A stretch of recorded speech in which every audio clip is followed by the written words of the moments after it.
Welcome back to Precious Day. I'm Miss Fresha. இன்னைக்கு நம்ம ஒரு சூப்பரான முறுக்கு பண்ண போறோம். பண்ணலாம். நம்ம கடையில வாங்குற அரிசி மாவுல தாங்க முறுக்கு பண்ண போறோம். இப்போ அதில இருந்து 1 கப் எடுத்துக்கலாம். அரிசி மாவை நல்லா சலிச்சிட்டு எடுத்துக்கோங்க.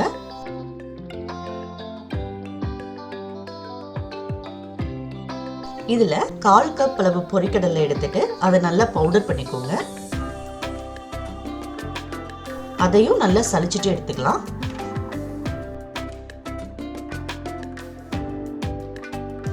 இப்போ 2 டீஸ்பூன் அளவு சீரகம் ஆட் பண்ணிக்கலாங்க. உங்களுக்கு ஓமம் ஸ்மெல் பிடிச்சிருந்ததுன்னா நீங்க ஓமம் கூட ஆட் பண்ணிக்கோங்க.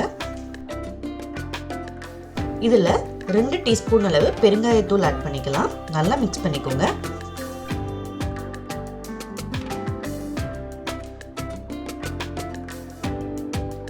இப்போ 1 டீஸ்பூன் அளவு உப்பு எடுத்து தண்ணியில நல்லா கரைச்சிட்டு ஆட் பண்ணிடலாம். அதனால உப்பு வந்து எல்லா மாவுலயும் கரெக்டா மிக்ஸ் ஆகும்.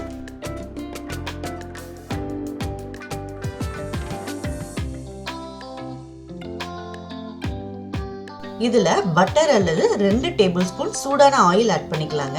சூடான ஆயில் ஆட் பண்ணும்போது உங்களுக்கு மாவு என்ன ஆகும்னா ரொம்ப சாஃப்டா இருக்கும். அதே சமயத்துல முறுக்கு வந்து நல்லா மொறுமொறுன்னு வருங்க. இப்போ கொஞ்சம் கொஞ்சமா தண்ணி ஆட் பண்ணிட்டு நல்லா மிக்ஸ் பண்ணிடுங்க. மாவு வந்து சப்பாத்தி மாவு பதத்துக்கு இருக்கணும். நீங்க முறுக்கு மாவு மொத்தமா அரைச்சு வைக்கணும் அப்படின்னு நினைச்சீங்கன்னா 1 கிலோ பச்சரிசிக்கு 1/4 கிலோ பொரிக்கடலை போட்டு அரைச்சு வச்சுக்கோங்க. நம்ம எப்ப வேணுமோ அப்பப்ப போட்டு சாப்பிட்டுக்கலாம்.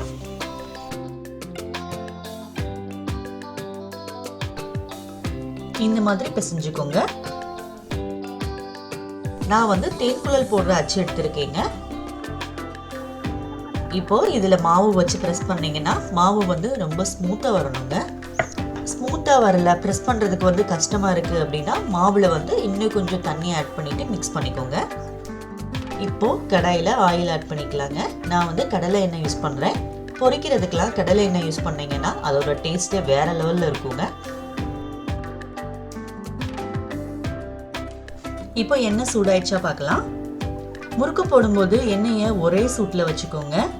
ஃப்ளேமை கூட்டியோ குறைச்சோ வச்சிங்கன்னா முறுக்கு வந்து சரியா வேகாது. நம்ம முறுக்கு சுத்திடலாம்.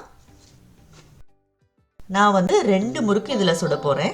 உங்களுக்கு கடாய் வந்து பெருசா இருந்தது அப்படின்னா நீங்க 4 முறுக்கு கூட நீங்க பண்ணிக்கலாம். நம்ம முறுக்கு போடுறப்ப எண்ணெய் வந்து நல்லா மேல வரையும் வருங்க, பயந்துடாதீங்க.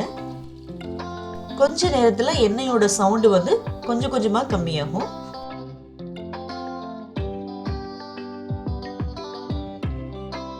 இப்ப எண்ணெயோட சவுண்ட் வந்து கொஞ்சம் கம்மியா இருக்கு. இப்ப நம்ம திருப்பி போட்டுடலாம்.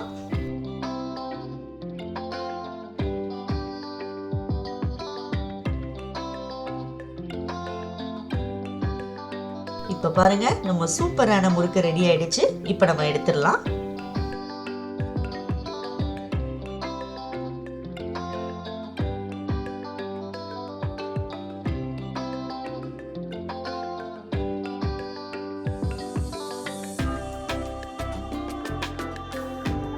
முறுக்கை இப்போ தட்டில் வைக்கிறப்போ சவுண்ட் வரணுங்க.